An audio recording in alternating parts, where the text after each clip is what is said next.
आज आम्ही माननीय जिल्हाधिकारी साहेब भांबरे साहेबांना निवेदन दिले।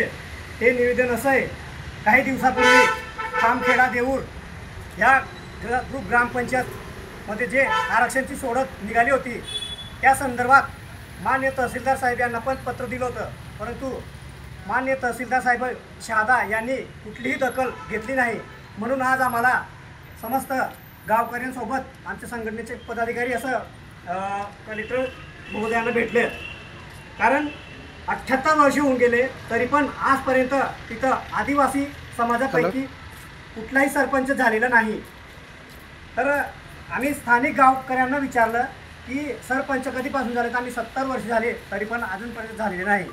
तर हे आरक्षण रद्द करण्यात यावे व जनरल सोडा किंवा अनुसूचित जमातीला सोडा असं सर्वांचं म्हणणं आहे, परंतु अधिकाऱ्यांनी कुठली दखल घेतलेली नाही। आता अधिकाऱ्यांशी आम्ही चर्चा केली, त्यांनी सांगितले आम्ही चर्चा करू मॅडमांसोबत व तुम्हाला अहवाल देऊ।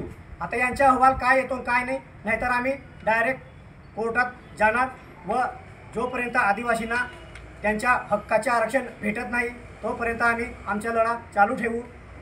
हे स्टे लागो किंवा काही का नसो, परंतु या ग्रामपंचायतला आदिवासींची जागा निघायला पाहिजे असं सगळ्यांचे मत आहे।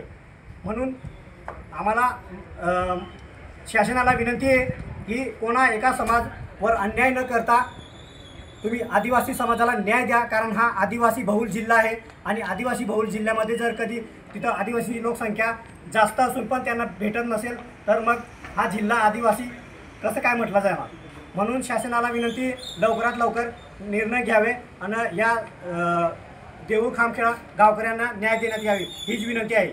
जोहार, जय आदिवासी।